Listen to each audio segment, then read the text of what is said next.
سلام، سروشم. 2535 چه عددیه؟ امروز میخوام چند تا نکته در مورد خوردن مهره ها یا آف کردن براتون توضیح بدم.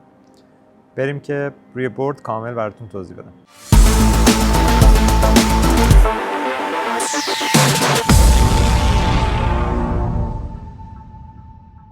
خب، حالت‌هایی رو میخوام بهتون بگم که موقع برداشتن مهره هاتون هست، موقع خوردن، موقع آف کردن و یه تاس‌هایی میارید که ابهام دارید که نمیدونید این تاس رو به چه صورت میتونید بازی کنید.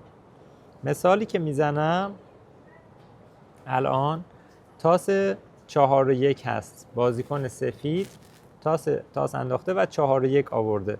تو این حالت باید چی کار کنه؟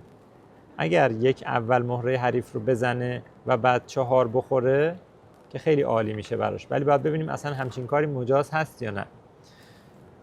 زمانی که موقع خوردن مهره ها میشه، یعنی موقعی میشه که همه مهره هاتون آوردید توی خونه خودتون و دارید مهره ها رو بیرون میریزید، یک قانونی وجود داره توی تخت نرد که میگه اول باید حتما تاس بزرگترتون رو بازی کنید، یعنی اول باید 4 رو بازی کنید.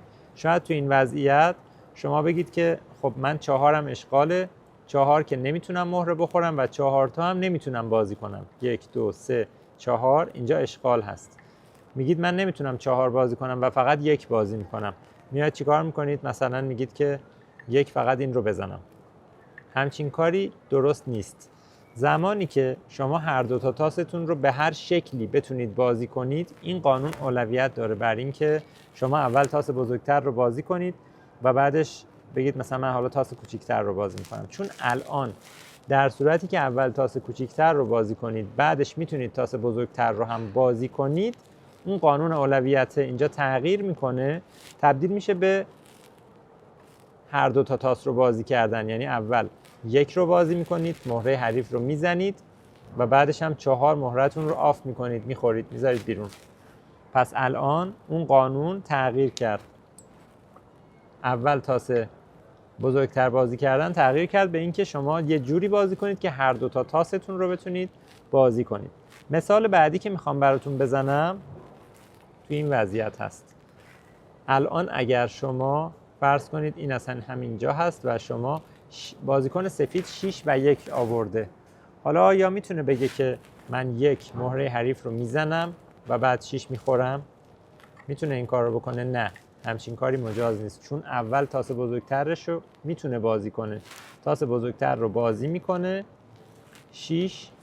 اینجا تاس کوچیکتر رو دیگه نمیتونه بازی کنه. اول تاس بزرگتر رو بازی کرد، تاس کوچیکتر رو نمیتونه بازی کنه. پس اینجا نمیتونست اول مهره حریف رو بزنه بعد مهره خودش رو آف کنه بذاره بیرون. اینم از این مثال. دوباره یک مثال ببینیم. تو این وضعیت بازیکن سفید 4 و 2 آورده. اگه اول 2 بازی کنه میتونه بگه من اول 2 بازی میکنم، حالا میخوام 4 رو بخورم. این اتفاق میفته، یعنی مهره لتش رو خارج میکنه، آف میکنه، از بازی میبره بیرون. اما طبق قانون این که اول باید توی خونه تاس بزرگتر بازی بشه، 4 مجبور مهره حریف رو بزنه، یه لت بده، 2 هم مجبور این رو بخوره، آف کنه. پس مجبور بود اینجا یه لت رو بده. و الان اگه بازیکن سیاه 1 بیاره که خیلی وضعیت بد میشه. خونه‌ش هم تقریباً خونه خوبی هست و بازیکن سیاه ممکنه به بازی برگرده. توی این وضعیت بازیکن سفید جفت 4 رو برده. به نظرتون چی کار میتونه بکنه؟ مهره هایی که توی خونه های کمتر از 4 هستن رو میتونه بخوره، به شرط اینکه توی خونه های بزرگتر از 4 هیچ مهره‌ای نداشته باشه. یعنی اول باید این مهره رو بیاره این سمت، بازیش کنه، بیاره این طرف تا بعد بتونه مهره رو از خونه 3 بخوره. چون که اینجا راهش بسته هست، خونه شماره 2 اشغاله و نمیتونه 4ش رو بازی کنه، اصلا جفت 4ش رو نمیتونه بازی کنه. بازیکن سفید توی این وضعیت هیچ کاری انجام نمیده، نوبت بازیکن سیاه میشه. خب توی این وضعیت بازیکن سفید 3 و 2 آورده. به نظرتون میتونه طوری بازی کنه که لت نده؟ خب اگر قانون اول بزرگتر و کوچیکتر رو در نظر بگیریم، اول مجبور 3 بازی کنه و بعد 2 بازی کنه، که اگر اول 3 رو بازی کنه با این اگر بیاد تو مهره حریف رو میزنه و 2 تا لت اینجا میمونه که اینم اگر برداره باز یه لتش باقی میمونه. اگر با 3 بیاد تو و این رو بزنه، مهره‌ای که زده باهاش نمیتونه بلندش کنه بذاره بالا، پس این یکی رو مجبور ببره بالا و یه دونه لط براش باقی میمونه. حالت بعدی شاید بگید که چرا اول 2 بازی نکنه؟ اشکالی هم نداره، کاملا درسته. اول 2 بازی میکنه چون هنوز مهره بیرون خونه داره. زمانی که شما همه مهره هاتون توی خونه باشه مجبورید اول تاس بزرگتر رو بازی کنید. پس تو این وضعیت میتونید اول 2 بازی کنید و 3 رو از اینجا آف کنید.